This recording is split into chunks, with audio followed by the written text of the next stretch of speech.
Hello friends, ನಾವಿವತ್ತು 9ನೇ ತರಗತಿಯ ಮೇಲ್ಮೈ ವಿಸ್ತೀರ್ಣಗಳು ಮತ್ತು ಘನಫಲಗಳು ಅನ್ನುವಂಥ ಪಾಠದ ಲೆಕ್ಕಗಳನ್ನು ಬಿಡಿಸ್ತಾ ಇದ್ದೀವಿ. ಈ ಪಾಠದಲ್ಲಿ ಅಭ್ಯಾಸ 13.4ರ ಲೆಕ್ಕಗಳನ್ನ ಬಿಡಿಸ್ತಾ ಇದ್ದೀವಿ. ಈಗಾಗಲೇ ಈ ಅಭ್ಯಾಸದಲ್ಲಿ ಹಲವಾರು ಲೆಕ್ಕಗಳನ್ನ ಬಿಡಿಸಿದ್ದೇವೆ. ಆ ವಿಡಿಯೋಗಳನ್ನು ಕೂಡ ನೀವು ನಮ್ಮ ಯೂಟ್ಯೂಬ್ ಚಾನಲ್ನಲ್ಲಿ ವೀಕ್ಷಣೆ ಮಾಡಬಹುದು ಅಂತ ಹೇಳ್ತಾ ಇವತ್ತಿನ ಈ ಲೆಕ್ಕಗಳನ್ನ ಬಿಡಿಸೋಣ.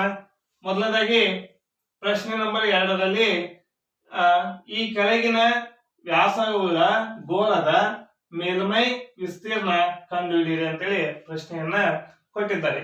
ಹಾಗಾದ್ರೆ ಇಲ್ಲಿ ದತ್ತಾಂಶ ಕೊಟ್ಟಿದ್ದಾರೆ 21 ಸೆಂಟಿಮೀಟರ್. ಹಾಗಾದ್ರೆ ಈ 21 ಸೆಂಟಿಮೀಟರ್ ಅನ್ನೋದು ಏನಂದ್ರೆ ವ್ಯಾಸ, ಹೌದಾ?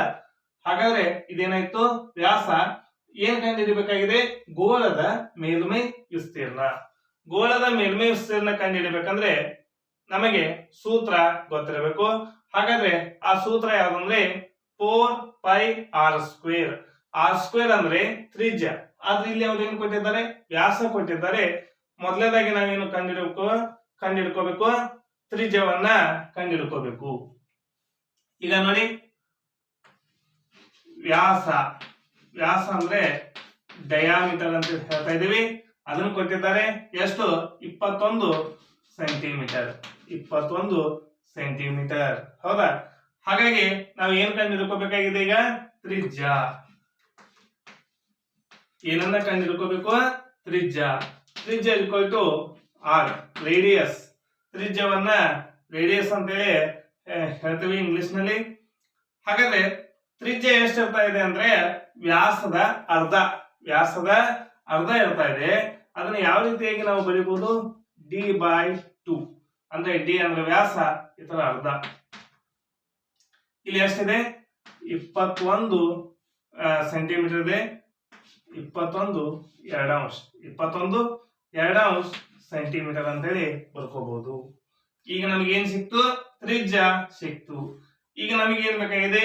ಗೋಳದ ಮೇಲ್ಮೈ ವಿಸ್ತೀರ್ಣ.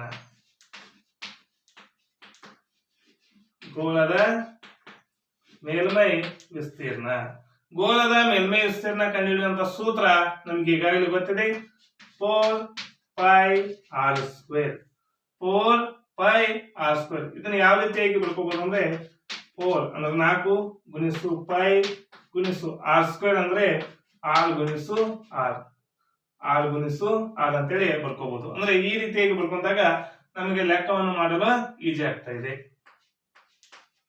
ಈಗ ನೋಡಿ, 4 ಗುಣಿಸು ಪೈ ಬೆಲೆ ಏನಾಯ್ತು? 22 7/2 ಗುಣಾಕಾರ ಆರ್. ಅನ್ನು ನಾವು ಈಗಾಗಲೇ ಕಂಡುಹಿಡಿದಿದ್ದೇವೆ. 21 2/2. 21 2/2 ಮತ್ತೆ ಇನ್ನೊಂದ್ಸಲ 6. 21 2/2, ಹೌದಾ? ಈಗ ನೋಡಿ, 2 ಒಂದ್ಲೆ 2 2 ಕ್ಯಾನ್ಸಲ್ ಆಯ್ತು. ಮತ್ತೆ 2 ಒಂದ್ಲೆ 2 2 ಅಂದ್ರೆ 2 2 4 4 ಕ್ಯಾನ್ಸಲ್ ಆಯ್ತು. ಇಲ್ಲೇನು ಇತ್ತು? 7 ಉಳಿದಿದೆ, 21 ಇದೆ. 7 ಒಂದಲೇ 7 3, ಹೌದಾ? 7 ಒಂದಲೇ 7 3 21 ಕ್ಯಾನ್ಸಲ್ ಆಗ್ತಾ ಇದೆ. ಈಗ ಇಲ್ಲಿ ಏನು ಇತ್ತು? 22 ಗುಣಿಸು 21 ಗುಣಿಸು 3, ಹೌದಾ? ಹಾಗಾಗಿ 21 3 ನಾವು ಮೊದಲು ಗುಣಿಸ್ಕೊಂಡ್ಬಿಡೋಣ. 21 3 ನಮ್ಗೆ ಈಗಾಗಲೇ ಗೊತ್ತಿದೆ. ಎಷ್ಟು? 63. 21 3 63. ಈಗ ಇದನ್ನ ನಾ ಏನ್ ಮಾಡೋಣ? 22ರಲ್ಲೇ ಗುಣಿಸ್ಕೊಳ್ಳೋಣ. 22ರಲ್ಲೇ ಗುಣಿಸ್ಕೊಳ್ಳೋಣ. ಮೊದಲನೇದಾಗಿ 2 ಇಂದ ಗುಣಿಸೋಣ. 2 3 6, 2 6 12. ಮತ್ತೆ ಈಗ 2 ಇಂದ ಗುಣಿಸೋಣ. 2 3 6, 2 6 12. ಈಗ ಇವನ್ನ ಕೂಡಿಸಬೇಕು. 6ಕ್ಕೆ 0 ಕೂಡಿಸಿದಾಗ ಎಷ್ಟಾಗ್ತಾ ಇದೆ? 6. 2ಕ್ಕೆ 6 ಕೂಡಿಸಿದಾಗ 8. 1ಕ್ಕೆ 2 ಕೂಡಿಸಿದಾಗ 3. 1ಕ್ಕೆ 1. ಹಾಗಾಗಿ ಎಷ್ಟು ಬಂತು? 1 3 8 6 ಚದರ ಸೆಂಟಿಮೀಟರ್, ಹೌದಾ? ಈಗ ಅದನ್ನ ಈ ರೀತಿಯಾಗಿ ನೀಟಾಗಿ ಬರ್ಕೊಳ್ಳೋಣ. ಗೋಳದ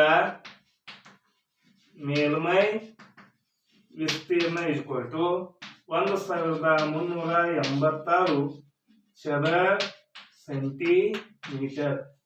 ಹಾಗಾಗಿ ಈ ವ್ಯಾಸವನ್ನು 21 ಸೆಂಟಿಮೀಟರ್ ವ್ಯಾಸ ಕೊಟ್ಟಾಗ ಇತರ ಗೋಳದ ಮೇಲ್ಮೈ ವಿಸ್ತೀರ್ಣ ಎಷ್ಟಾಯ್ತು ಅಂದ್ರೆ 1386 ಚದರ ಸೆಂಟಿಮೀಟರ್ ಅಂತೇಳಿ ಬರ್ತಾ ಇದೆ.